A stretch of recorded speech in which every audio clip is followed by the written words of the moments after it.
Buenas noches tengan todos ustedes. Bienvenidos a esta sesión de la Academia Nacional de Arquitectura, capítulo Monterrey. Agradecemos la presencia de todos ustedes, de los miembros del capítulo Monterrey, nuestros expresidentes y todos nuestros amigos que hacen posible estas sesiones. Entre nuestros amigos tenemos a Ricardo Rocha, por acá, muchas gracias. A Marco Correa, que es de la revista Carreón, de la revista Forum, que la podemos encontrar acá en la entrada, pueden tomar algún ejemplar. Ellos están festejando su 5º aniversario y los felicitamos. Tenemos también, les damos la bienvenida a todos ustedes de diferentes escuelas, vemos del CEDIM, del Tecnológico Monterrey, de la UDEM, de la UNI. Muchas gracias, muchachos, por estar aquí. A todos, bienvenidos. Les pedimos apagar sus celulares y mantenerse en su sitio hasta que termine la sesión, para no distraer a nuestro conferencista. Iniciamos nuestra sesión con la lectura de la relatoría a través de las palabras de nuestro arquitecto Ricardo Padilla. Buenas noches.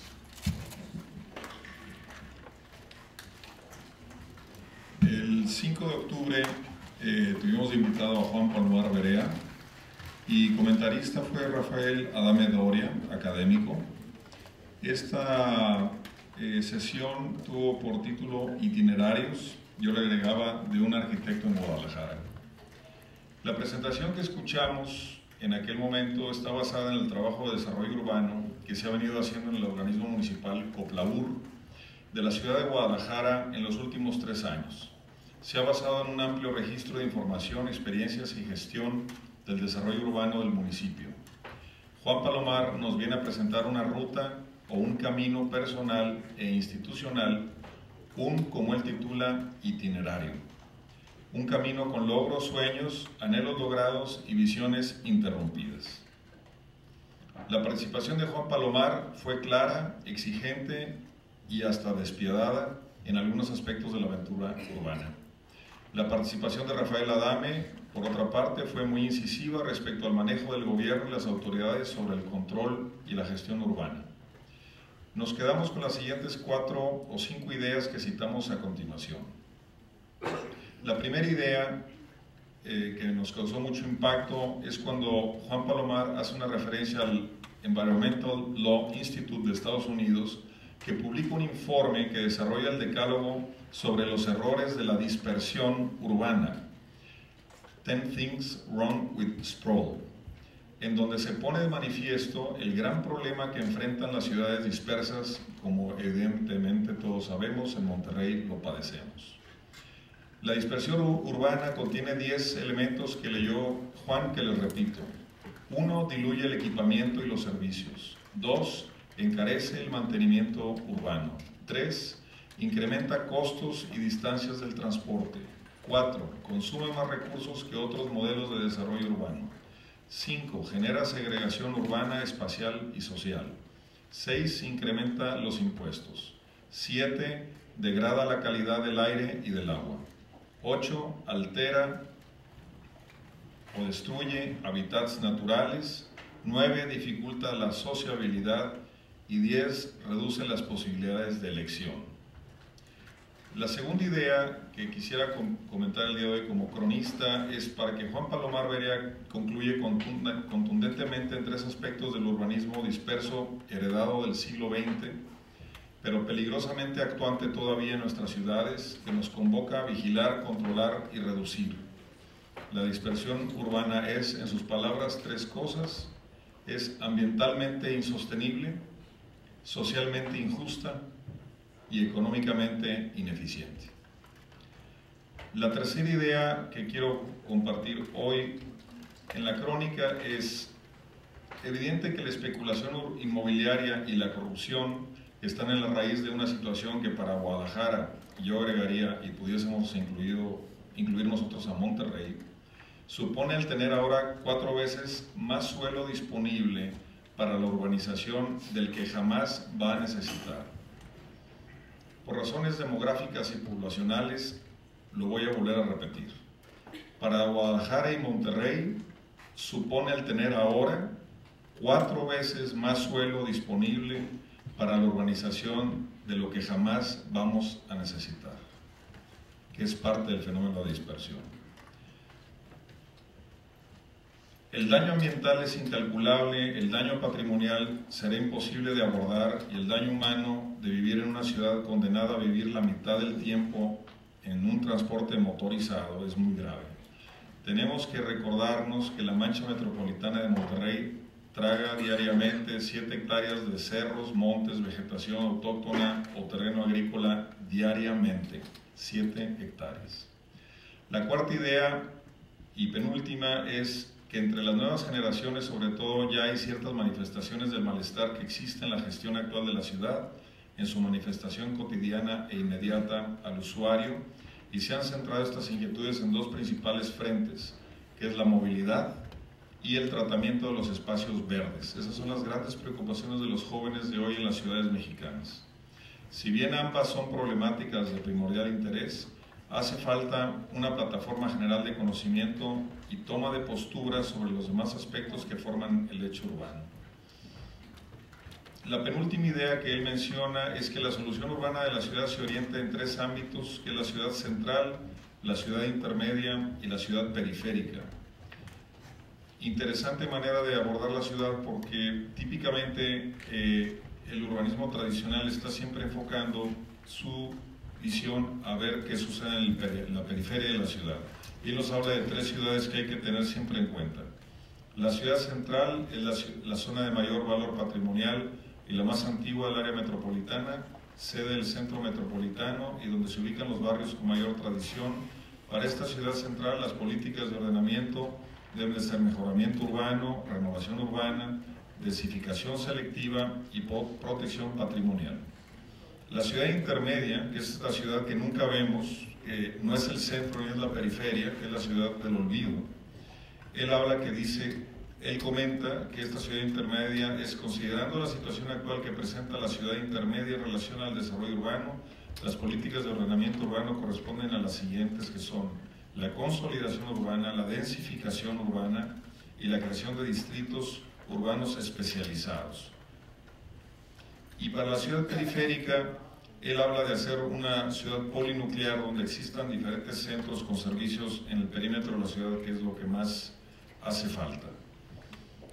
Y termina cerrando la conferencia con un párrafo muy interesante y poético al estilo de él, donde comenta que la ciudad es el territorio de las singladuras y las derrotas, de los largos esfuerzos y los asfixiantes problemas, de la ansiedad y la angustia, pero también deberá ser de la felicidad y el encuentro y de la aventurosa posibilidad.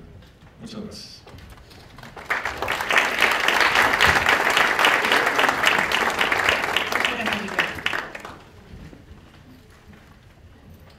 Conocer los orígenes de la obra de un arquitecto es adentrarse en su formación académica, las influencias que ha recibido de otros arquitectos con los que ha trabajado, la forma en que se ha relacionado con el medio, el contacto que ha tenido con diversas culturas y formas de vivir, y su visión particular de la práctica profesional, es decir, su propia concepción de la arquitectura, su percepción y sentido de los espacios que diseña. Las ideas de arquitectura se construyen a través de amalgamar todas estas experiencias, expresándolas con un lenguaje individual o bien presentando la visión de un equipo de trabajo que aprende del quehacer cotidiano. Los proyectos arquitectónicos y urbanos, realizados por el arquitecto y su equipo, evolucionan y se transforman de acuerdo a los nuevos retos que van surgiendo en el proceso de diseño y su ejecución. Enfrentar esos retos y dar respuestas creativas a las problemáticas sociales, económicas y ecológicas actuales, respondiendo al contexto urbano y poniendo en práctica el acervo de experiencias acumuladas en el tiempo, son los horizontes hacia los que se dirigen las propuestas de nuestro invitado de esta noche, el arquitecto Alexander Lenoir Nicolaus, académico de número del capítulo Monterrey. Los comentarios de la conferencia estarán a cargo del arquitecto Miguel González Virgen, director del Departamento de Arte del CEDIM. Ahora le pido al arquitecto Héctor Domínguez del Peral, secretario de este capítulo, nos haga la lectura de la semblanza de nuestro invitado.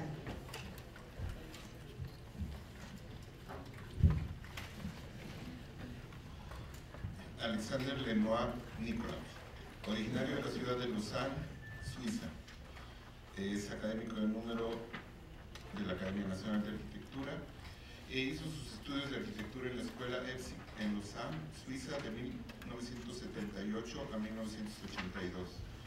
Formación profesional en el estudio Giovannoni de Bay, Suiza, de 1978 a 1982.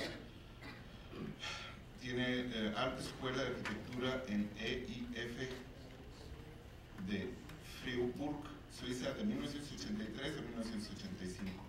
También tiene estudios en Historia del Arte y Urbanismo en la Universidad, en Columbia University de la ciudad de Nueva York, en Estados Unidos, de 1986 a 1987. Su experiencia profesional: en 1987 a 1988 es colaborador en el despacho Vicent Manja Architect en Lyon, Suiza. De 1988 a 1989 colaborador en el despacho Merz Architects en Lausanne, Suiza. De 1989 a 1990 creación de la firma Alexander Lenoir Architect en Lausanne, Suiza. De 1991 a 1992, el proyecto Signación Arquitectónica del Desarrollo Residencial El Campanario en Querétaro, México, y participa en los proyectos de desarrollo residenciales y deportivos del Grupo Inmobiliario México en Monterrey, Nuevo León. De 1992 a la fecha, Lenoir y Asociados, Estudio de Arquitectura, ha realizado múltiples proyectos arquitectónicos y urbanos. Así, con 20 años de experiencia profesional, el despacho de Alexander Lenoir ha participado en grandes proyectos en países como Suiza, España, Francia, Italia, Israel, Inglaterra, Estados Unidos y México. También ha participado en varios concursos nacionales e internacionales y ha obtenido premios y realización de sus construcciones. Como actividades docentes, profesor de arquitectura en el Instituto Tecnológico de Estudios Superiores de Monterrey, en el Campus Monterrey, de 1993 a 2002, director de la Escuela de Arquitectura del CEDIM en Monterrey, Nuevo León, de 2002 a 2007, profesor de maestría del ISAT Chihuahua, de 2005 a la fecha, profesor asociado de la Escuela de Arquitectura del CEDIM en Monterrey en el 2007. Ha participado en varios congresos, talleres, exposiciones y conferencias en varias ciudades de Suiza, España y México. Entonces le vamos a pedir a Alejandro que sí puede pasar.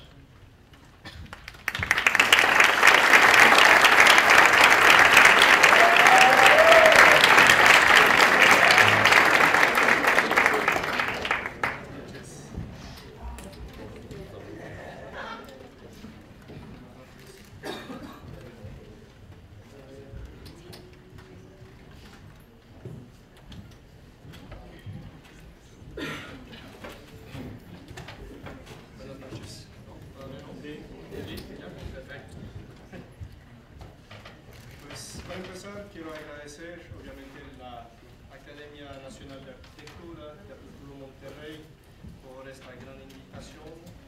Después de unos años de no haber dado una conferencia en esta ciudad, estoy bien contento de poder estar ya con ustedes. Quiero agradecer también a la arquitecta Julieta Cantú, presidenta del mismo capítulo, a los miembros de este capítulo y a todos ustedes por venir hoy en la noche a escuchar esta charla.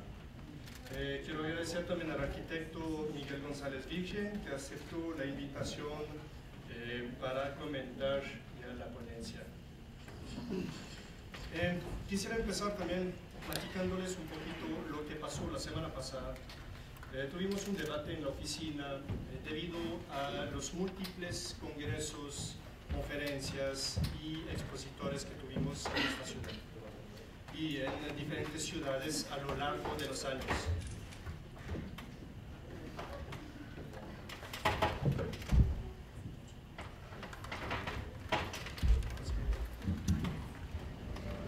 Ya, muy bien, con el aire ya va a ser necesario.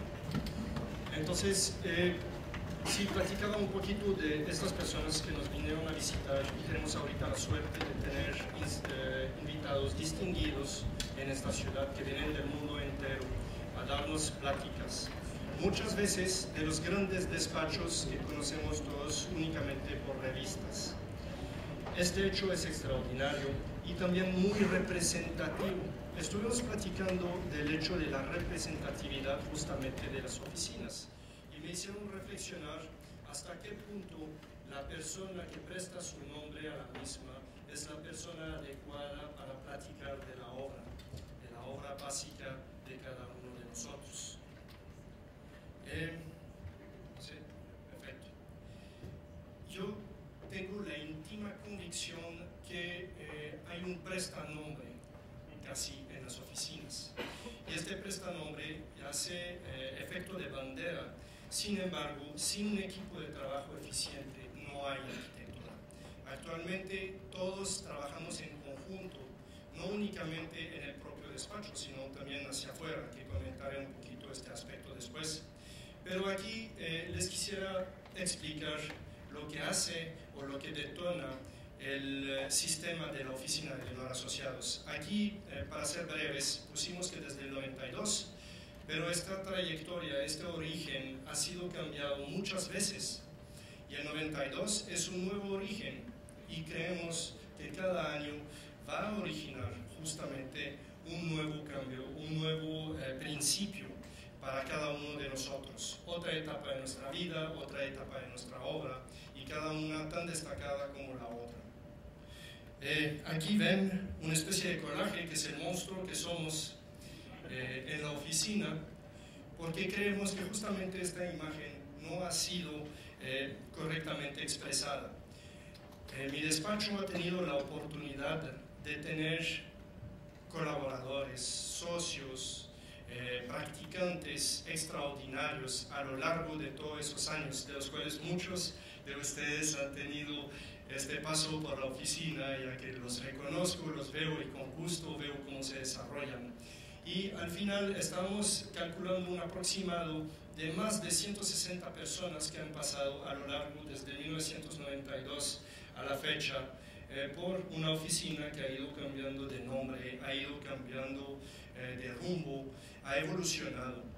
Actualmente esta oficina cuenta con asociados, que es una nueva figura. Desde el año 2000 hemos tenido colaboradores muy cercanos, esos colaboradores han crecido con nosotros y se han convertido en asociados, de los cuales les quiero presentar el arquitecto Ramón Garduza, el arquitecto Vicente Tapia, así como el arquitecto José María Pérez, que no está presente, que sin ellos esta oficina no sería la misma el día de hoy. Gracias a esto, gracias a esta diversificación, gracias a esta colaboración, hemos podido crecer, hemos podido progresar y hemos podido evolucionar. El simple hecho de no ser o de no tener el don de ubicuidad sencillamente no permite justamente todos esos desarrollos que estamos haciendo ahora o realizando ahorita. También hay que expresar lo del equipo que atrás de nosotros trabaja no en la sombra porque mi oficina tiene mucha luz, trabaja en la oficina para lograr esos resultados. Son más de 17 personas al día de hoy y considero que es un monto enorme. Podemos imaginar una oficina de arquitectura y de repente pararse a ver lo que estamos haciendo y decir gracias a todos estamos donde estamos y podemos producir, y es fantástico, y esto ya se agradece muchísimo. Entonces hay una especie de consolidación o una etapa de consolidación donde un arquitecto llega a una cierta madurez, vuelve a hacer una obra más interesante, teóricamente más pensada, pero al mismo tiempo más rápida. Y esto nos lleva a una especie de evolución, o lo que llamamos nosotros el sentido de evolución. Estuvimos trabajando bajo sistemas lineales durante años, y esos sistemas lineales son como una especie de autopista extremadamente rápida, donde hay un solo sentido, aunque ya haya curvas, haya diagonales y haya rectas, no permite evolucionar de manera frontal en diversos justamente frentes de arquitectura o de las diferentes disciplinas de la arquitectura, porque podríamos decir que ahora nos estamos atacando tanto a las cosas más pequeñas como un objeto de arquitectura, un objeto de vida, una mesa, una silla o algo que podamos desarrollar rápidamente, hasta fraccionamientos enormes donde sabemos que esto condicionará la vida de miles de personas que van a vivir de manera instintiva o intuitiva los espacios que nosotros estamos consiguiendo. Entonces, para esta evolución estamos hablando un poquito de orígenes. Los orígenes es algo que tenemos que tomar en cuenta todos los días. Las imágenes que ven aquí, voy a hacer un paréntesis, son una especie de representación de lo que hacemos, lo que nos inspira, una especie de manifiesto de las palabras que todos los días enfrentamos en la oficina y que nos importan muchísimo al momento justamente creativo de la misma. Entonces, eso es lo que están viendo. Y hoy me preguntaban qué son los orígenes y los horizontes. Y me reí un poco contestando que es un amanecer y una puesta de sol. Todos los días lo estamos viviendo y todos los días nos acostumbramos a este inicio y a este fin. Y en arquitectura, todos los días hay un origen y todos los días hay un nuevo comienzo que nos parece extraordinario, que nos hace vivir, que nos hace latir el corazón, que realmente es nuestra fuerza evolutiva. En arquitectura también crecer toma tiempo. Es un aprendizaje largo y es un cuestionamiento constante. El día que dejamos de cuestionarnos o que nos sentamos totalmente satisfechos de lo que hemos hecho, nos estamos muriendo y mucho. Quiero decir que en este día vamos a honrar a los proyectos que llamamos muertos, que es el proyecto pasado. Para mí un proyecto que ya ha sido trabajado, lo tenemos que soltar. Obviamente pensamos en él, lo volvemos a repensar una vez que lo tenemos y lo tenemos que vivir. Siempre hay este mal chiste de la diferencia entre los médicos y los arquitectos, que los médicos entierran sus errores y los arquitectos los exponen en la calle. Y así es, los vemos y los estamos viviendo todos los días.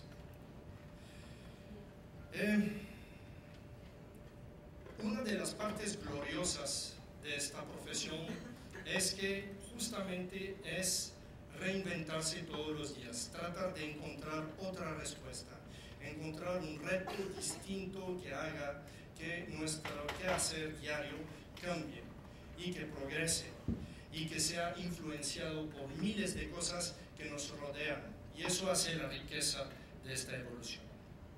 Hablamos de equipo, el equipo del despacho, pero también debemos de hablar del equipo que hace el proyecto. Este equipo es un equipo que va desde el principio, desde el cliente, como podríamos decir, este inicio en la cabeza de una persona, o esas ganas o esas necesidades que dan inicio a todo un proceso donde intervienen tanto los arquitectos, el cliente, las gerencias, los ingenieros, los administradores, un montón de personas, los constructores, un montón de personas, para poder dar vida a una expresión gráfica o una expresión cultural de base que nace justamente de una necesidad o unas ganas. La inclusión dentro de este equipo es una palabra que debemos de trabajar muchísimo, y creo que sin la inclusión desde el principio del cliente y de la gente que va a trabajar en un proyecto, no se van a enamorar. Y si no se enamoran al mismo título que nosotros de los proyectos, van a destruirlo a la larga, porque no lo van a entender. Entonces necesitamos una explicación clara, unos objetivos, y que todo el mundo trabaje en el mismo sentido. Ahora, sin cliente, el cliente que a veces queremos matar, no hay encargo. Y es una gloria, gracias a ellos podemos expresarnos. Y es fantástico. Y no es únicamente un servicio, nuestra profesión es un medio de expresión. Muchas veces se ha querido disociar el arte y la arquitectura. creo que es parte de nuestro quehacer, al mismo título que la ciencia que hace la exactitud de la construcción, el arte es lo que permite la vida y el alma de la misma. Muchos de mis clientes me dicen, yo soy un arquitecto frustrado, al cual les contesto, frustrado serás, arquitecto no eres.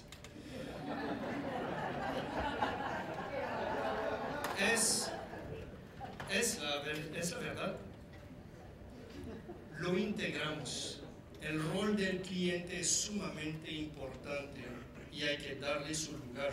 El cliente marca la historia por su pedido al arquitecto. Sin embargo, no sustituye nunca el arquitecto.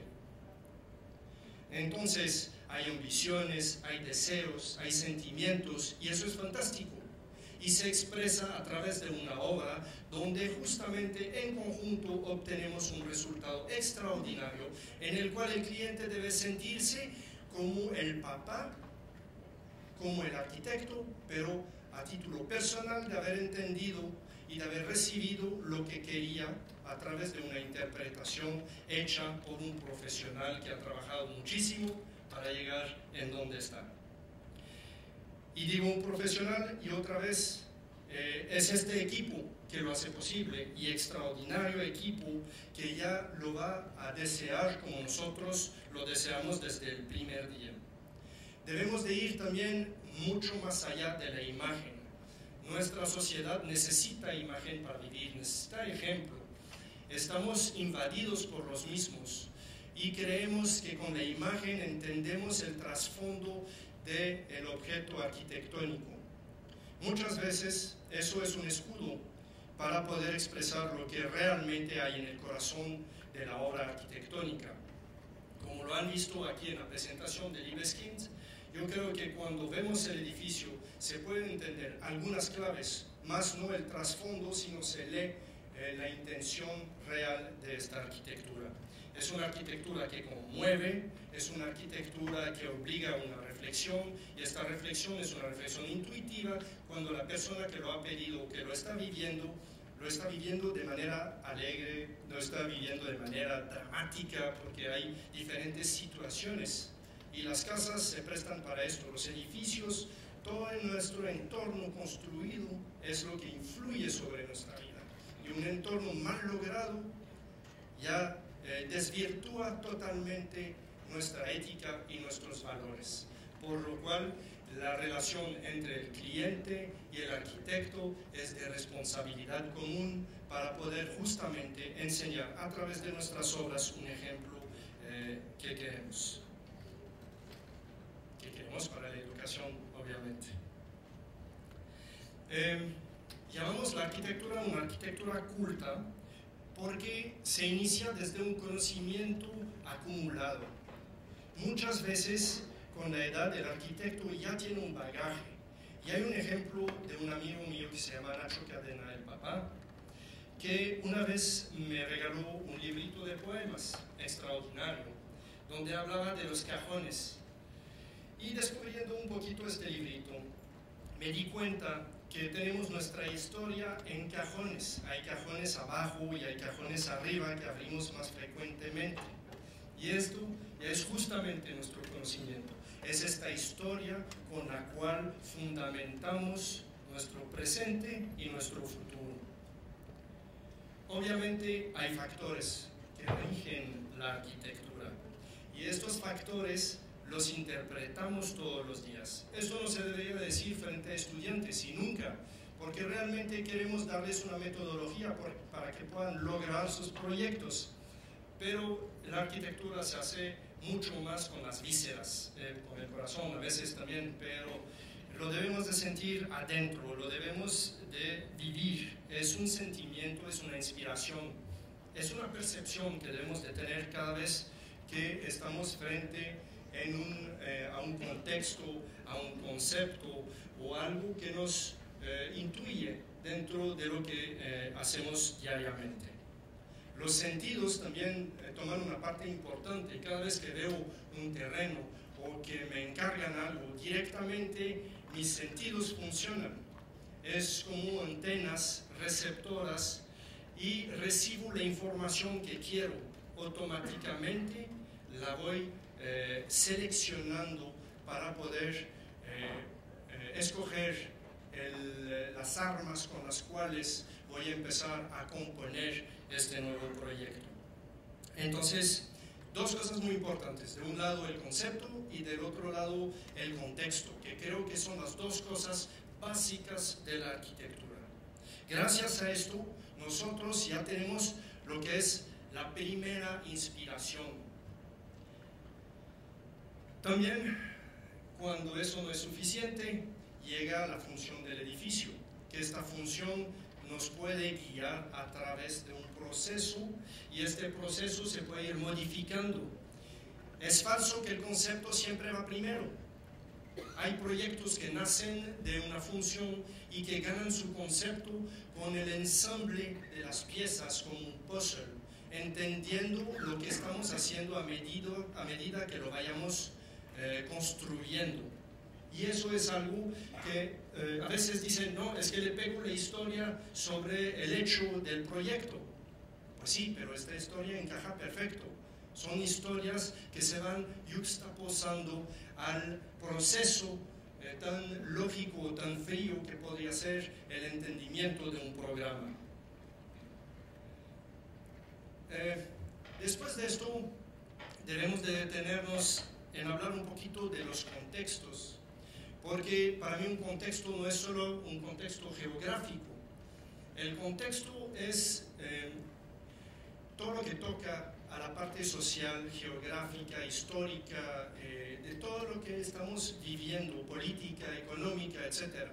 No podemos abstraer esta parte contextual, aunque la parte geográfica es algo extremadamente importante y creo que justamente un proyecto tiene un lugar específico y este lugar específico en un momento dado es lo que genera el proyecto. También hay ciertos proyectos que rebotan, ideas que hemos trabajado que no se han dado en un punto dado, que son reutilizadas en otros puntos, en otras historias, y esto es un poquito la sustentabilidad de la arquitectura, este reuso de ideas extraordinarias en un momento dado que nos han gustado, pero que no han tomado un contexto geográfico exacto.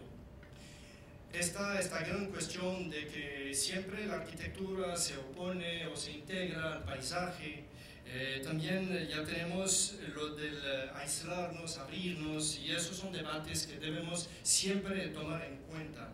Hay contextos que valen la pena, hay contextos horribles que queremos negar o que queremos detonar. A través de la obra de arquitectura hay un renacimiento cultural, educativo, un renacimiento de valores, etcétera, etcétera. Lo hemos visto en muchas ciudades a través del mundo y hay que creer en el poder de la arquitectura en el contexto.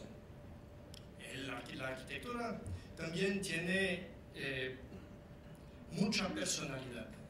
Dentro de esto, la personalidad se puede transformar en alma, porque es un alma generadora de esperanza, pero también es un alma porque es un corazón.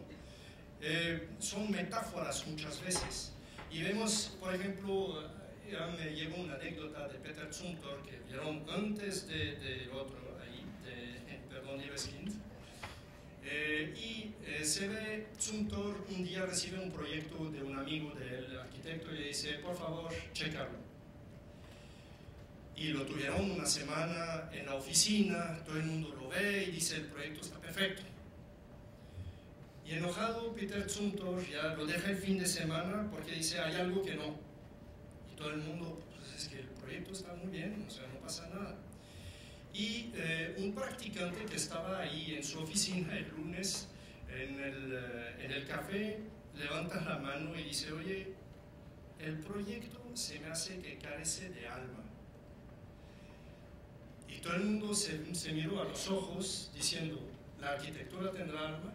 Y realmente eso es lo que le falta cuando vemos un proyecto perfecto, pero que no nos inspire. Al fin, eso existe muchas veces. Entonces, si no lo hacemos con esas viseras, es muy difícil lograr esos resultados emocionantes. Por otra parte, también hay un sentido común. que ahorita ya se está perdiendo. Cuando hacemos un proyecto en un contexto geográfico, debemos de entender este contexto.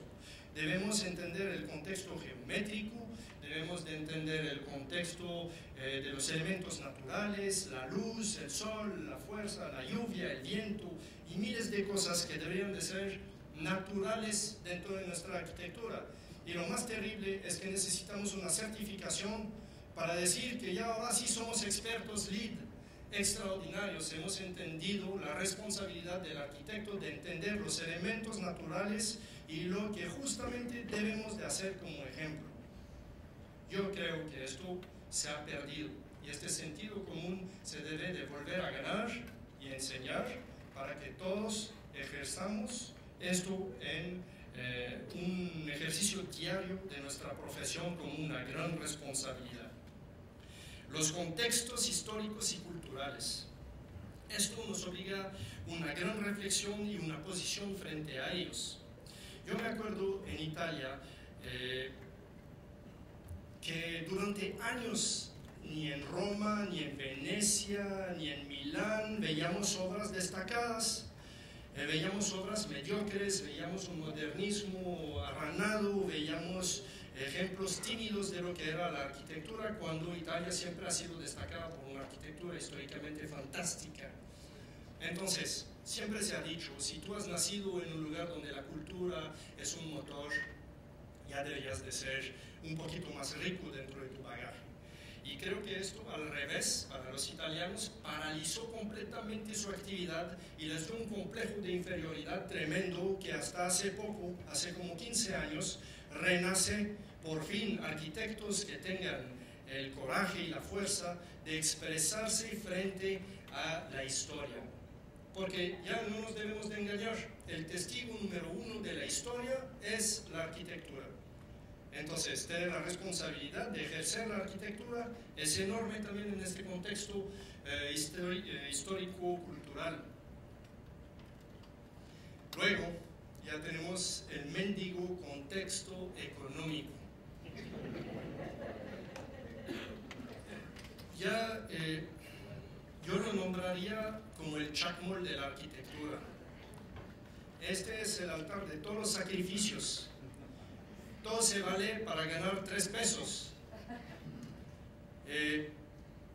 Hemos enfrentado este factor durante muchos años ahora y creo que no es nuevo. Creo que ahorita se puso un poco más duro y un poco más difícil. Sin embargo, la economía siempre ha sido un factor importante. Me acuerdo que cuando llegué, ahora sí, hablando de orígenes, a México, me dijeron 2 cosas. Uno, los arquitectos son mariposas. No entendí muy bien, pero luego me explicaron. Y ya la otra me dijeron, los arquitectos son artistas. Dije, sí, claro, somos artistas. Me dicen, no, espérate. Nunca llegan a tiempo, no respetan el programa, nunca respetan las finanzas del cliente. Dije, a ver, esta pintura no cuadra. Realmente yo no me formé 10 años para que me digas esto, para empezar. Entonces vamos a poner la iglesia al centro del pueblo, donde debe de estar. La arquitectura, mitad ciencia, mitad arte. Me pagas para mi saber cultural, mi saber arquitectónico, pero también para respetarte. Y para mí el respeto está establecido en el contexto también del tiempo y del contexto económico. Entonces, vamos a utilizar este contexto económico como un factor de cambio, no como un problema de nuestra profesión. Creo que debemos de encontrar ya otras claves. Hemos dicho muchas veces, el próximo proyecto vamos a agarrar la gerencia con los dedos en la puerta. Vamos a utilizar un material que no puede quitar ni un gramo más, no puede cambiar absolutamente nada, porque no hay nada que cambiar, no hay nada que quitar. Entonces encontremos esta expresión más sencilla de la arquitectura que permita la mínima intervención por partes externas que podrían modificar el resultado final. Y decidimos integrarlos desde el principio y explicarles el por qué estamos haciendo las cosas. y no ponerlos frente a un hecho donde todo el mundo quiere modificar para estirar la sábana a su lado. Y creo que es una especie de respuesta a este factor económico. Todavía no encontramos la respuesta exacta y nos ha pasado, ya lo saben, en nuestras obras que de repente ni los prefabricados, y de repente las ventanas, y de repente el acabado, sufriendo todos los días, pero también participando. Vamos a encontrar la solución juntos y ya no dejamos que nos saquen de la jugada en ningún momento. Si va a haber una solución, y si tiene que haber una solución, aquí debemos de estar presentes desde el día 1. Entonces el arquitecto retoma un rol dentro de la orquesta que permite la realización de las obras. Pero también este factor económico estamos enfrentando todos los días en la oficina. Ganamos menos, hay que ser franco. Cada vez ganamos menos, tenemos que ser más. Entonces, ¿qué hacemos? ¿Cuál es la respuesta correcta a este factor de crisis? Supuesto que yo ya le encuentro mucha bondad porque limpia el mercado en lugar de complicarlo. Este factor de crisis lo vamos a interpretar y vamos a darles una respuesta. Señores, desde años dicen, los chinos nos van a comer, los indios nos van a comer, pues todavía no los veo. Y realmente son tan chiquitos que el día que llegan los voy a aplastar. En serio, véanlo francamente, somos iguales, superiores, conocemos, tenemos el conocimiento suficiente, el intelecto extraordinario, la preparación, la historia. Tenemos respuestas dadas a cada uno de los problemas de la competitividad, la globalización y la crisis económica. Creo que es enfrentar nuestra realidad, dejar de llorar y empezar a encontrar esas soluciones. ¿Cuáles son? Tenemos que hacer 3 proyectos en lugar de hacer 2. Tenemos que dar una respuesta en un mes en lugar de los 6 meses que nos toma un proyecto. Este proyecto debe seguir con la misma exactitud y precisión para que realmente esté tomado en cuenta. Entonces, vamos a eficientar nuestros métodos, vamos a utilizar toda la herramienta que tenemos a disposición, que es extraordinaria. Cuando empecé a ejercer arquitectura, dibujar un plano nos tomaba 2 días, 3 días. Y si había un error, había que rascarlo con una cosita con la cual me rasuraba también en la mañana. Ahorita, no, eso ya, pues, jamás volvería. Yo no soy un nostálgico.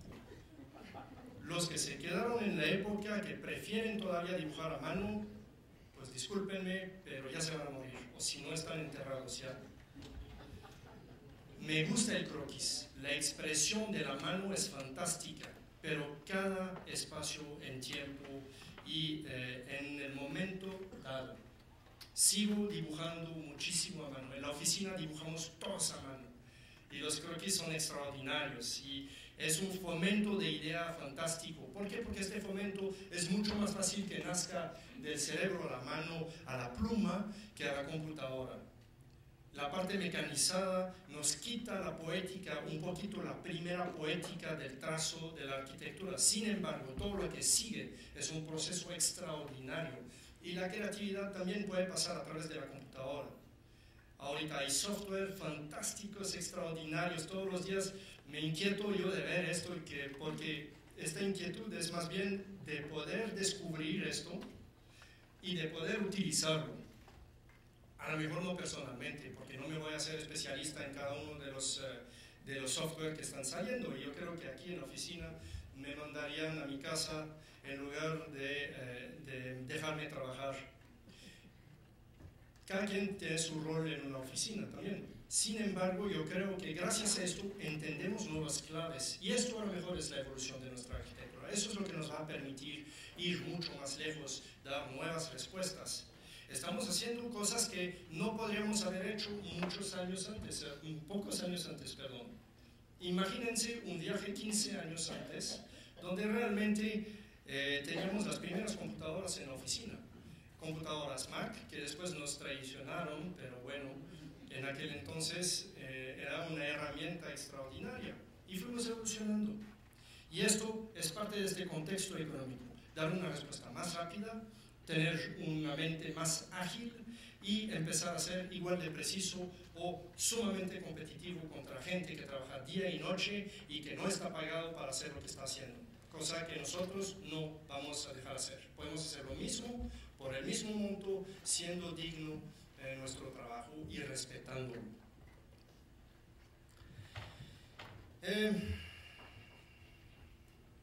Último factor que vamos a tocar ahí dentro de los contextos es el contexto político. Este país yo creo que sufre más de su contexto político que de su contexto económico. La verdad, en el económico todo el mundo habla de la crisis, pero no sé si han levantado la cabeza en las calles, siguen las construcciones a un ritmo enorme. Yo acabo de ir a Suiza otra vez y lo mismo, dices, crisis, ¿quién habló de crisis? ¿Dónde está esta crisis? O sea, realmente, ¿qué son los sectores tocados por la crisis? Sí, vemos la misma actividad. Ciertos países están más tocados que otros, pero también se dejan. Cuando me dicen ahora, eres mexicano, entonces la siesta. A ver, espérate, otra vez. Ve del lado de los españoles. Yo los veo más dormidos que nosotros. Agarran el factor del desempleo, tocan su desempleo 6 meses, reencuentran un trabajo de 2 semanas, lo hacen tan mal que los vuelven a despedir y vuelven a tener ya el factor del desempleo por otros 6 meses y todo el mundo bien feliz viendo la tele todo el día.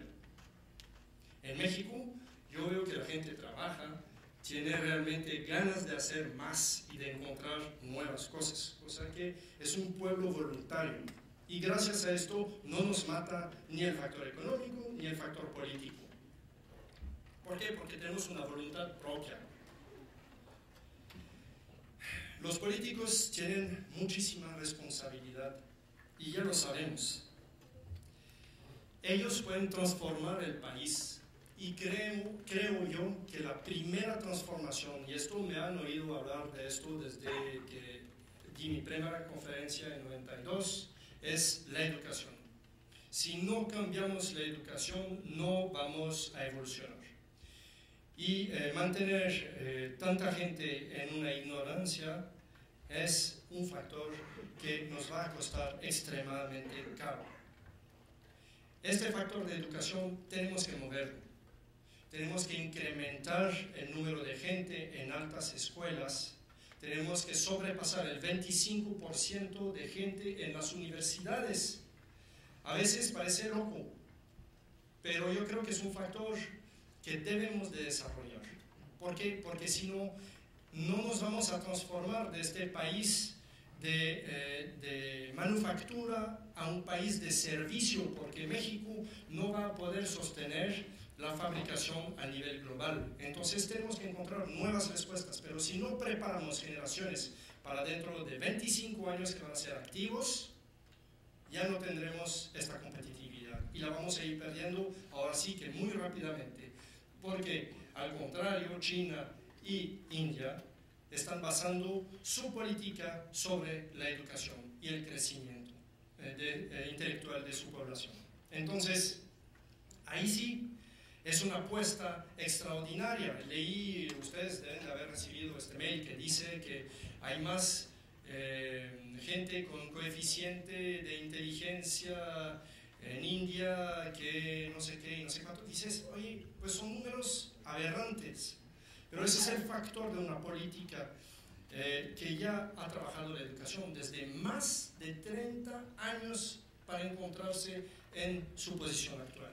La arquitectura es primordial dentro de esto. Porque todos crecimos en esto, todos buscamos ejemplos, todos estamos viviendo esta serie intuitiva de formación también. Las escuelas que nosotros vemos ahorita, lo que se hizo en los años 50, 60 y 70 en México, que ya ha dejado de ser justamente este factor de modernización de nuestra educación, es un factor que no debemos de soltar el dedo del renglón. La otra es la agricultura. La agricultura en México es extremadamente difícil, estamos confrontados a problemas básicos, no hay subsidios, no hay ayuda, la ayuda se las comen los representantes supuestos sindicalizados de los granjeros y de los agricultores.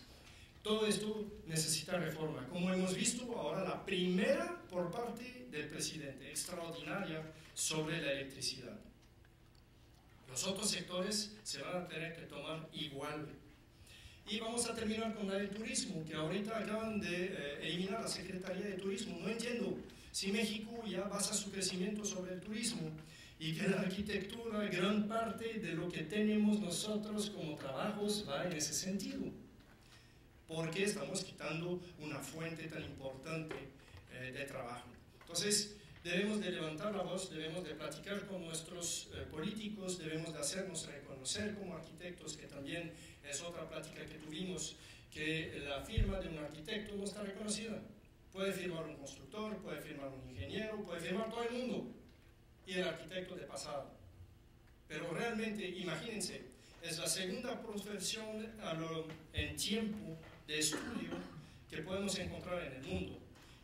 Y sin embargo, ya no reconocen nuestra firma. Pregunten a un abogado si puede ejercer sin la firma, pregunten a un doctor si puede ejercer sin la firma. Pues claro que no.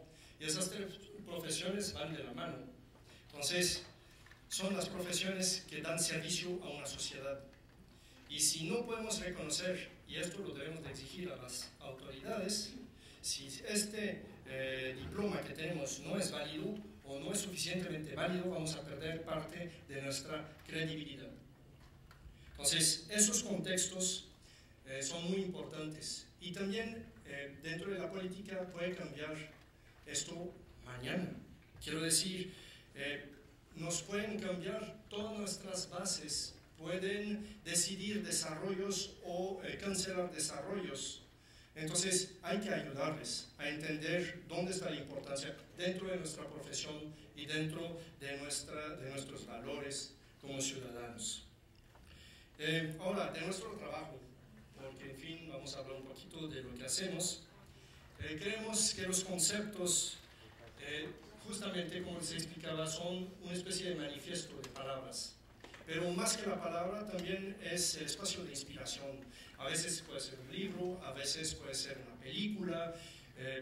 Me acuerdo haber visto la película de Greenway la primera vez hace como 10, 12, 15 años, no me acuerdo exactamente, y vi esta pantalla dividida en 4, que me permitía entender a una velocidad superior lo que quería entender de la historia, desprenderme de uno y empezar a ver otro cuadro. Yo creo que ahorita es un poco lo que a nosotros nos inspira cuando estamos componiendo y cuando queremos justamente tener herramienta que nos permita metáforas hacia nuestros proyectos. Entonces, pues la definición de los conceptos depende de muchos factores. La percepción primaria creo que es exactamente lo que nos guía a través de nuestro recorrido profesional.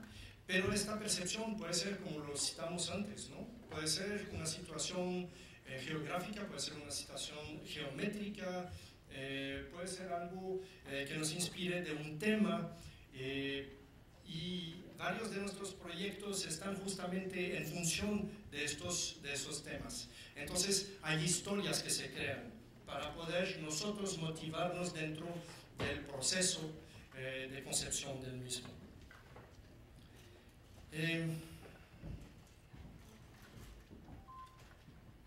También de este proceso hay otras cosas que debemos de ver. Se puede hacer, y hemos platicado con una agrupación que se llama Sudaca, que varios sudamericanos trabajan en grandes despachos europeos y formaron un grupo donde hay debates. Y esas gentes empiezan a hablar de cómo se traduce el concepto básico, cómo de una idea, de un trazo de pluma o de una historia empiezan un proyecto y desarrollan el mismo proyecto. Y este proyecto es desarrollado por un equipo entero, pero muchas veces la persona que inició esto no participa en este seguimiento, sino participa en una parte teórica. Y eso también hace parte de este desarrollo más rápido. Antes hablábamos de sucesivo y ahora hablamos de simultáneo. Para poder hacer un proyecto tras otro, había una experiencia, un conocimiento, y eso nos conllevaba a hacer otra cosa en el siguiente, pero el hijo nacía del papá y luego había un espacio de transición, etc. Ahorita, como tenemos que trabajar de manera conjunta varios proyectos al mismo tiempo, este espacio ya cambió, el espacio de reflexión cambió y la capacidad de interpretación del equipo, porque no trabajan todos en el mismo proyecto, sino en varios de los proyectos que podemos tener. Entonces, eso es lo que ya hace que cambie nuestra manera de concebir. Evolutivo, habilidades, movilidades, muchas cosas que ya conocemos que necesitamos ahora para ejercer. Yo creo que una de las cosas más importantes es divertirnos. Un arquitecto que no se divierte con lo que hace, que no crece mentalmente, intelectualmente, también va a tener muchos problemas para seguir adelante con la próxima obra. Aunque cada vez hay una especie de retomamos elementos, como les decía, que este conocimiento acumulado también nos permite justamente tener claves en lugar de metodología. Ya nos viene a la mente el proyecto que trabajamos a lo mejor 6 meses antes, 10 años antes. Conocemos errores y aciertos y ahí vamos creciendo. En lugar de corregir el mismo proyecto, es cada vez el siguiente. Y a la pregunta, ¿cuál es el proyecto que más quieres de lo que has hecho? Mi respuesta siempre es la misma, es el siguiente.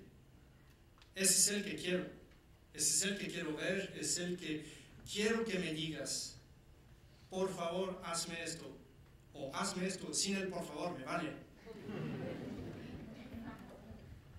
Es lo que me motiva. Y es lo que creo que he visto, por ejemplo, con Johnson, que he visto con gente que tiene 90, 100 años, Niemeyer, gente que todavía se divierte y que sigue trabajando, porque un arquitecto no se retira. Eso no existe, no es cierto. Yo no creo que un arquitecto se retira, se muere un día. O agotado por las obras, o de vejez natural, eso ya veremos, pero ya...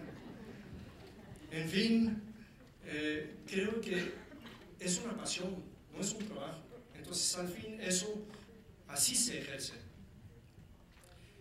Voy a tocar 2 últimos temas. El tema de los concursos, muchos concursos, siempre.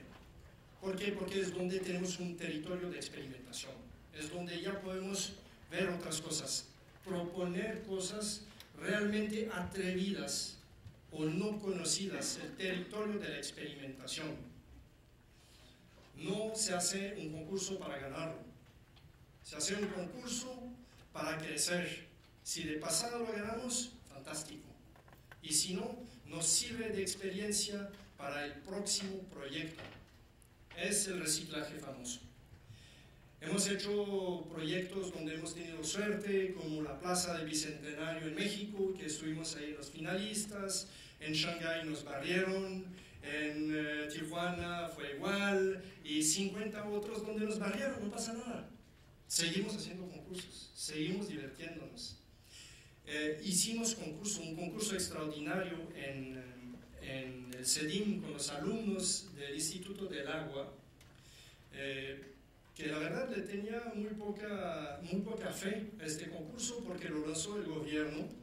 Y dije, bueno, pues lo hacemos, y ahí se tenía que hacer un profesor con sus alumnos, una interacción muy simpática, al fin parte de la escuela, parte de la oficina, empezando a buscar otros espacios, a dar este fuego sagrado, a transmitirlo a los alumnos, y lo ganan los alumnos, y por consecuencia ganamos nosotros por profesor que era de ellos, y despacho que podía proseguir con el concurso, integrando los alumnos que ganaron el proyecto al proceso práctico y profesional. Esos son concursos diferentes donde todo el mundo gana. Y yo creo que eso es de las partes fantásticas de los concursos. Y el último es nuestra colaboración con Tadawando. En lo que es el Centro de Diseño de la UDEM, estamos ahora colaborando con el despacho de Tadawando y el jefe de proyecto, aquí está, es Vicente Tapia. Es una colaboración fantástica, extraordinaria, de una riqueza. Todo el mundo me decía, uy, ¿dónde te metiste? ¿Y por qué si tienes tanto trabajo vas a hacer el achichincle de Tadao? ¿Sabes qué? Todos los días aprende y hay que ser humilde. Siempre en esta vida hay que ser humilde. ¿Y saben qué? Tadao es muy humilde. Y es una persona que acepta consejos, que acepta intervenciones. Yo al principio, cuando estábamos trabajando juntos, eran intervenciones tímidas, diciendo, oye, ¿tú crees que...? Dice, sí, pues está bien, lo vamos a aplicar. Y agarrando confianza, empezando a platicar con ellos, fue una especie de intercambio. Nos fuimos ganando la confianza de Tadao y de su equipo, que son también gente fantástica. Son fotos ilegales de la conferencia de Tadao, donde fotografió las láminas. Es un proyecto que no se debe publicar por el momento, pero ya se pueden poner al www.elnorte.com y ahí está. Quiero decir, hemos empezado la construcción y es una etapa fantástica. Creemos en los retos de arquitectura y eso es un verdadero reto. Y cuando creemos que esto ya es difícil, mucha gente dice es imposible, pues sí, se va a hacer. Sencillamente se va a hacer porque tiene que haber una voluntad de trascender y la arquitectura es este vehículo que permite esta trascendencia.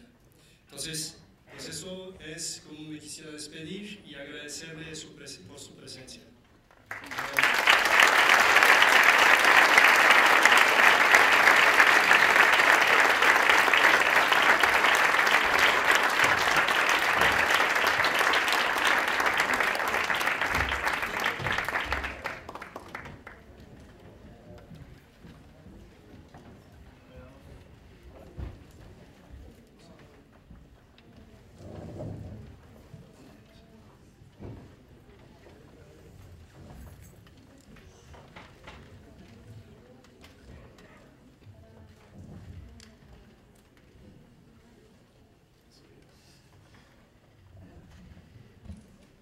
Buenas noches.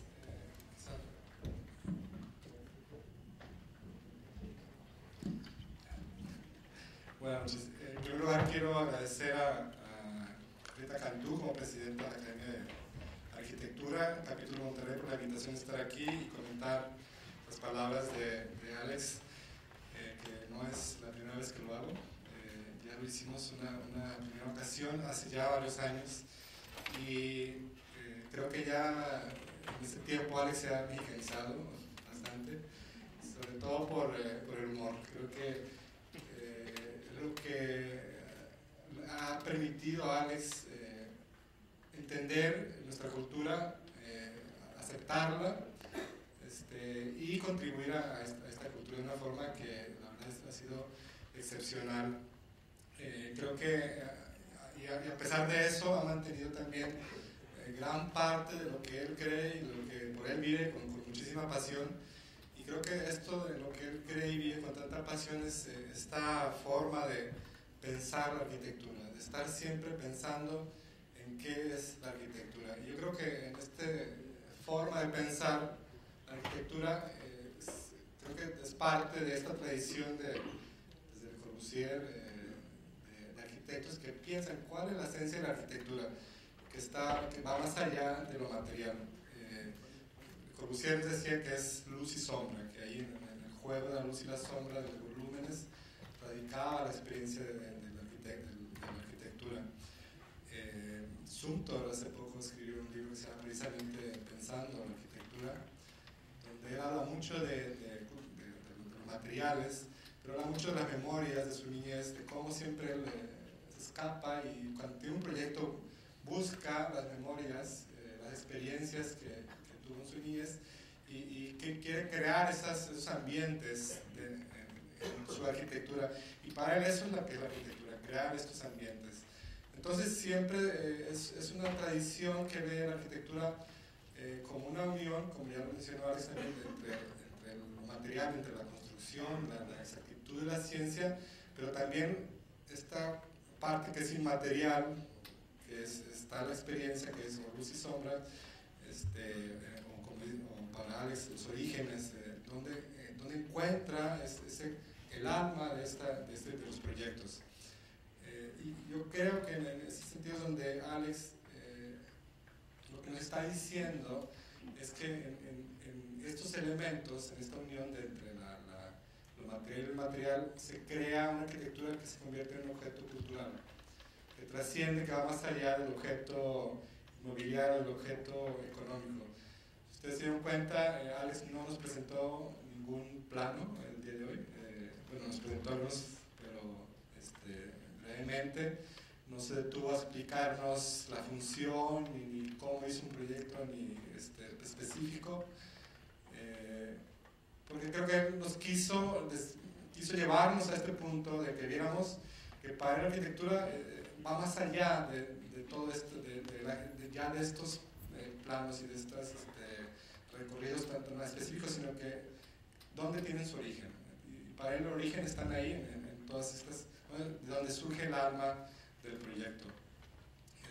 Me hizo recordar a las palabras de uno de mis profesores, Rafael Moneo, que una vez en cierta discusión decía que si pudiéramos pensar el arte como un manantial de donde surge las primeras expresiones de la cultura, después ese manantial se convierte en un arroyo, y ese arroyo para él era la arquitectura. Que después decía, el arroyo va y se junta con el gran río de la historia. Y creo que es en ese papel que hace la arquitectura de llevar al ámbito social, al ámbito urbano, la expresión artística es donde se convierte en historia y toma su papel dentro de la historia de las ciudades y de la cultura. Y yo creo que eso es lo que Alex ha estado haciendo en nuestra ciudad, por eso se ve tan valioso lo que ha hecho, porque yo creo que hace unos años cuando Alex llegó a la ciudad, y todavía había una percepción, creo, bueno, algunos me podrán acusar, pero creo que la arquitectura se tendía a ver como una construcción dentro de la ciudad, y una parte se sigue viendo así, como una construcción pura, como un objeto inmobiliario, pero no como un objeto cultural, no como un objeto artístico. Y Alex ha estado trabajando desde su despacho, pero también en la educación para provocar este cambio, y creo que también lo que está haciendo la Academia de Arquitectura es fundamental para este tipo de reuniones, y tener aquí a los arquitectos de la ciudad hablando sobre sus proyectos es tan importante para crear esta conciencia de que la arquitectura es un objeto cultural, es un objeto artístico que tiene un papel fundamental dentro de la sociedad, y Alex también reconoce y sabe que este papel está también muy ligado a la educación. Creo que junto con cuando aparece la civilización, las primeras ciudades, sabemos que aparece el arquitecto y aparece también el maestro de escuela, aparecen juntos.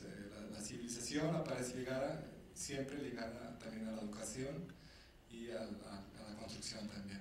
Entonces creo que en ese sentido, como Alex que habla de los orígenes, educación y arquitectura están en los mismos orígenes de la civilización y de las culturas, y yo creo que eso es lo que, cuando nos damos cuenta plena de eso, cuando nos damos conciencia plena de esa evolución histórica de la civilización y las culturas, a través de la construcción, a través de la educación, es como podemos enriquecer aún más nuestra sociedad. Pues creo que sería todo lo que quiero decir de la plática, que la verdad se me hizo fascinante. Y no sé si quieres agregar algo, Alex. No, muchas gracias. La verdad, Orígenes el currículum ya habla por sí solo, y es algo que siempre me sorprendo ver un currículum, y esto lo debo a mis papás. A fin, todo lo debemos a alguien más. Lo debemos a la oficina, lo debemos a los colaboradores, lo debemos. El crecimiento, el origen es, como dice este hombre, recordar, por ejemplo, el barandal que tocabas cuando estabas chico, o la perilla de la puerta que era fría, o el olor de la cocina de la abuela, etc. Eso que se ha masticado muchísimas veces, pero a fin de cuentas sí es muy importante. Y me acuerdo de lo que decían de Bruce Mau, que se creció en un lugar todo blanco, con un horizonte donde no había nada. Y es un hombre, es un filósofo de nuestra época, del tiempo contemporáneo. Entonces, ¿de dónde salen todas esas certitudes, esos conocimientos, si realmente no ha crecido en un entorno urbano, por ejemplo? Y entiende perfectamente dónde estamos viviendo y qué estamos haciendo. Creo que las percepciones también se dan en la cabeza. Sí, y inventas mundos, ¿no? Los inventas, pero también la clave es cómo los llevas otra vez al exterior. Que también te puedes quedar con ellos todo el tiempo, pero ¿cómo los materializas? Claro, pues necesitas un vehículo. Y hacerlo con maestría, ¿no? También.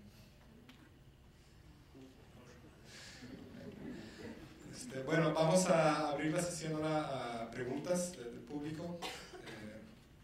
Tenemos 15 minutos aproximadamente para preguntas.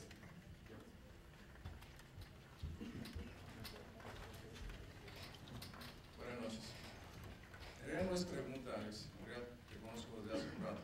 Poco, que en realidad hemos tenido oportunidad de convivir muy poco, pero me dio mucho gusto en esta ocasión escucharte. Hay un arquitecto que debes de conocer, Humberto Recalde, que habla con una pasión impresionante de la arquitectura, y la verdad tenía rato que no escuchaba a una persona con esa pasión. Eso es importantísimo para la gente que está estudiando, ¿no? Yo creo que haces una gran labor en la escuela, y inyectar esa energía, ese amor por la arquitectura es sumamente importante. ¿Sí? El reconocer a toda tu gente que tienes alrededor, igualmente, ¿no? Hablaba acerca de la humildad, y la verdad quiero felicitarte. Se me hizo muy interesante la plática, la conferencia. La verdad que pocas veces hablo. Ahora me animé a comentarlo, porque me siento a gusto, me siento contento con la plática que diste. Se me hizo, además de amena, muy interesante. Felicidades. Muchas gracias. Humberto es fantástico. O sea, la verdad es que Humberto Recalde, los que han tenido la suerte de tenerlo como profesor o como amigo, porque tienen la suerte, porque no se ha muerto, perdón. No vayan a ponerlo en el Facebook que dice, no se murió, es un tipo bien vivo y extraordinario. Pero creo que sí, de las satisfacciones que tiene Humberto y por haberlo conocido, creo que de las mismas que tengo yo es de haber podido enseñar, y espero que esta pasión se transmita a otras generaciones y que ejercen la arquitectura con esta misma atracción, pasión, amor. La vida está llena de amores, yo diría así, y debes de enamorarte todos los días. Ahí está mi esposa, pero pues es otro papel. Pero creo que sí es muy importante, que si esta profesión no se ejerce como una profesión con un horario fijo, y cada vez que voy a Suiza me puedo enojar como loco, porque ya a las 5:30 ya quieren todos cerrar su computadora y irse a su casa. O sea, ¿y cómo puedes soltar el proyecto? O sea, un proyecto no se suelta. O sea, llega un momento donde, bueno, te hartas y ahí necesitas cambiar, pero al fin, eso es la pasión. Y no quiere decir que es lo único en la vida, claro que no. O sea, yo conozco arquitectos y mis profesores decían, no te puedes ir de vacaciones, la arquitectura 24 horas, no hago deporte, no voy, nunca visito. Y una vez viene Mario Botta, y en el carro Mario Botta dice, es que yo nunca voy de vacaciones. Y la esposa dice, entonces eres un viejo loco. No es cierto, fuiste a esquiar con tus hijos hace 3 semanas. Entonces, hay que cuidar y hay que enriquecernos. Los viajes están hechos para esto, escuchar a la gente, disfrutar de una cena, una buena receta de cocina, es extraordinario, es lo que hace justamente nuestra riqueza. Alex, me gustó mucho esta frase última que mencionaste sobre el aspecto de que todos nos debemos a alguien más. Yo creo que la arquitectura como disciplina cultural o disciplina humana es particularmente sensible justamente a eso. La arquitectura, yo creo que parecida a las grandes óperas o muy cercana a la cinematografía, es un proyecto que verdaderamente tiene que deberse a mucha gente más. la fascinación que produce la arquitectura es precisamente que convoca e invoca tanto a los espíritus como a las mentes y a las cabezas y a los estómagos de muchísima gente que hay que coordinar, que hay que de cierta manera hipnotizar y hay que dejarse meter a ese, a veces como un torbellino de energía que cuando va positivo es fantástico y cuando entra en otro camino oscuro es terrible, pero me parece muy sabio y muy interesante que esté cerrando un poco esta plática diciendo que todos nos debemos a alguien más. Quería comentar brevemente, he estado en contacto con algunas gentes de la cultura tanto zapoteca como mixteca de Oaxaca. A mí me llamaba mucho la atención cómo estos dos personajes, uno se dedica a plantar millones de árboles y otra mujer zapoteca se dedica a liberar a su comunidad indígena tradicional al rol de las mujeres terrible, esclavizante. Y ella, su sueño de vida, estaba ligada a su comunidad. Y él también, su sueño de su vida a su comunidad. Yo creo que hay una labor bien importante en la humildad y en la fusión de nuestros sueños con la comunidad, entendida en términos de arquitectura. Te felicito por la frase. Muchas gracias. La verdad es que los debo también a ustedes. O sea, una sociedad sin competencia es una sociedad muy difícil. Creo que ya hay muchos muy buenos arquitectos en esta ciudad desde muchos años. Me decían que la arquitectura contemporánea no existía en Monterrey, que fuimos una generación que revolucionó. Yo he visto arquitectura contemporánea en esta ciudad desde decenios, cosas extraordinarias, gente que han sido precursores, que realmente han abierto camino. Yo no siento que hemos abierto camino en mi generación, siento que nos han puesto la casa, más bien. Entonces, la verdad es fantástico poder tener competencia, pero también es un poco el espíritu de abnegación y la humildad es necesaria, porque si no, mañana ya alguien te va a poner en tu lugar. Y tú tienes que encontrarlo y verlo de una manera muy tranquila. Cuando eres joven eres muy ambicioso y todavía soy muy ambicioso. Quiero decirles, tengo una ambición sana que hace que quiero más, quiero hacer más, quiero expresar más, quiero encontrar más. Y es comerse la vida. Pero no, hay que diferenciar comerse la vida y tratar de matar a los otros. Ese es otra cosa. Realmente debemos de aprender a convivir y a vivir esta sociedad y hacerla crecer. Y las personas, y hay personas extraordinarias que son mucho más meritorias que de cualquier reconocimiento. ¿Por qué? Porque sí se dedican su vida a los otros, o a una comunidad, o realmente a una idea, y eso me parece ejemplar. Entonces, pues sí, creo que yo he tenido la suerte de poder ejercer esto. Mis papás me dieron la oportunidad de estudiar en la universidad, cosa que desde mi bisabuelo no se había podido hacer en la familia. Entonces soy otra vez la primera generación de esta familia en haber podido seguir una universidad, haber podido viajar, haber podido abrir miles de cosas, pero esto no acontece sin unas ganas de que los otros salgan adelante, y no tu propia vida, sino también dedicarle este espacio y esta generosidad y tratar de que los otros crezcan. Y qué tan maravilloso como ayer, ya me pasa que hoy no puedo ni subir las escaleras, que me colgué otra medalla de 10 kilómetros y les puedo decir que es más difícil que la de arquitectura. Y lo extraordinario es que mi hijo me ganó 13 años y nunca lo dejo ganar o lo he dejado ganar de manera falsa. Entonces ayer me metió 10 minutos en una carrera, ni yo lo podía creer. Y la verdad, ya quería caminar al final, nada más por honor, no lo hice. Pero bueno, es lo mismo cuando crecen los estudiantes y verlos desarrollar su propio despacho, ganar concursos, ganarte a ti, todo eso es parte de un proceso extraordinario. Empezar a competir con tus profesores es algo que yo ya todos los días sueño. La primera vez que me invitaron a competir en un concurso cerrado contra Mario Bota, estaba brincando de gloria,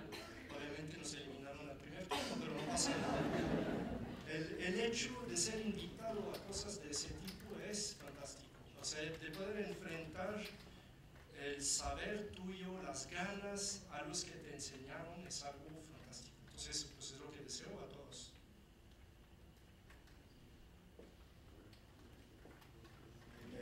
Primero, felicitarlo por todo su trabajo, ¿verdad? Yo soy estudiante de arquitectura aquí en la Universidad Metropolitana y mi pregunta es, ¿qué tan lejos o qué tan cerca se siente usted de ganar un premio Pritzker? No lo merezco. Ya, ahora sí te lo voy a poner así de frente. Yo quisiera, si lo gano un día, preferiría ser muerto. En serio, es que es demasiado vanidoso una cosa como esta. Si alguien ya cree que tiene el derecho a este premio, ya realmente no se lo va a ganar. Eso lo puedes desear, pero yo creo que no es ni siquiera un objetivo, un remoto objetivo dentro de mi vida, un reconocimiento. Yo creo que el reconocimiento, la gente que vive lo que tú has hecho, te lo da. O ya realmente te manda mensajitos simpáticos diciendo es un horror. Porque hay gente que le gusta, hay gente que no le gusta. La arquitectura provoca sentimientos. Entonces es más importante este reconocimiento o este comentario, aunque sea negativo, que un reconocimiento anónimo a una arquitectura que has desarrollado. Si un día ya va a ser algo reconocible y una aportación extraordinaria y que mucha gente ha beneficiado de la misma y que pues sucede, pues qué bueno, pero ahí te voy a decir, yo no busco los premios. La verdad ya, como te digo, la medalla de plástico de ayer del 10K, sí, me la colgué y estaba bien contento. Porque esa sí me la merecí. Pero en arquitectura es muy intangible esto. Es muy complejo saber si una obra es tan trascendente como para merecer este gran honor. Entonces, yo este premio lo daría a 40, 50 arquitectos y muchos desconocidos antes de pretender tener el honor de aspirar a este premio. Creo que el mayor premio es el reconocimiento es el que te das a ti mismo, me parece. Yo creo que como tú lo haces de hablar de, sí estuve en concurso, me la pasé bien, me divertí, ese es tu mayor premio. Ese es tu premio, poder ejercer y que alguien te vuelva a contratar. Eso es fabuloso. Alejandro, ¿cómo estás? Primero que nada, felicidades por todo lo que estás diciendo. Me encanta sobre todo que estamos rodeados de alumnos. Que sepan los alumnos que la arquitectura es un quehacer, no un lugar para hacerte tu monumento. Y tú estás demostrando que la arquitectura así se hace, con humanidad. Felicidades. Muchas gracias. Sí. Ojalá que muchos puedan hacerlo. Y la verdad viene con los años. No hay que ser impaciente. La arquitectura es un largo camino. De joven es difícil, ya ganamos poco. La verdad, siempre es muy complejo abrirse un camino en esta profesión. Pero los que insisten siempre tienen mucha satisfacción en el mismo. Bueno, creo que con esto damos por terminada la sesión del día de hoy y agradecemos mucho a Alex por su presentación. Gracias, Miguel.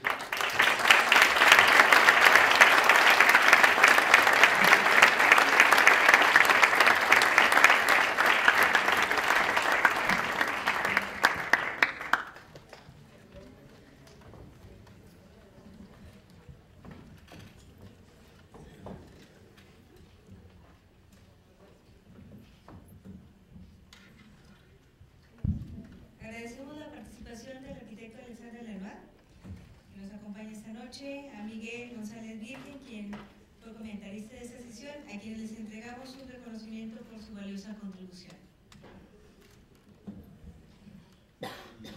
El capítulo Monterrey de la Academia Nacional de Arquitectura de la Sociedad de Arquitectos Mexicanos AC otorga el presente reconocimiento a los arquitectos Alexander Lenoir Nicolaus y al arquitecto Miguel González Virgen.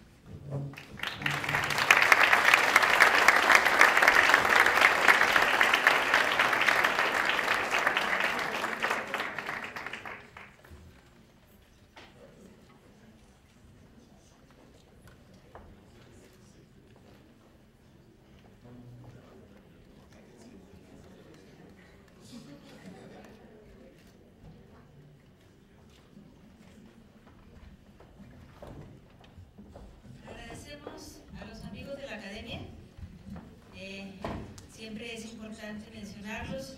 Ellos hacen posible nuestras sesiones. Render Solution, Multimedia, Hunter Douglas, que por aquí están los representantes, Terza, Dorlo, Chao, Casa Italia, que siempre nos proporciona el mobiliario que utilizamos aquí en las sesiones, Kimichi, que se encarga de nuestro video, Audi, que nos apoya en la cuestión del audio y todo lo que sería el soporte técnico, de Precarsa, Espacio Inteligente, y Entrópica, quienes son los que se encargan de nuestra página. A todos muchas gracias.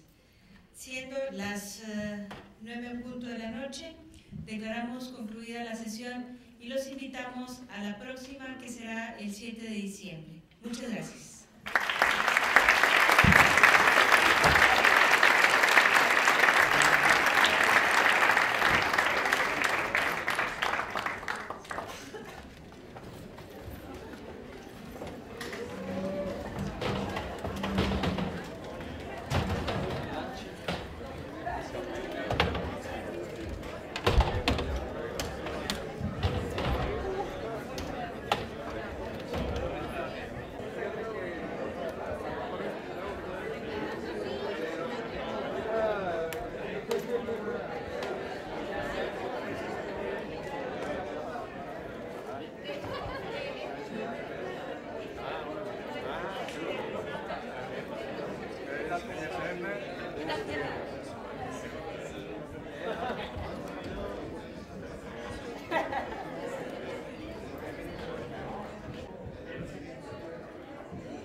¿Cómo estás? Oye, ¿qué tal?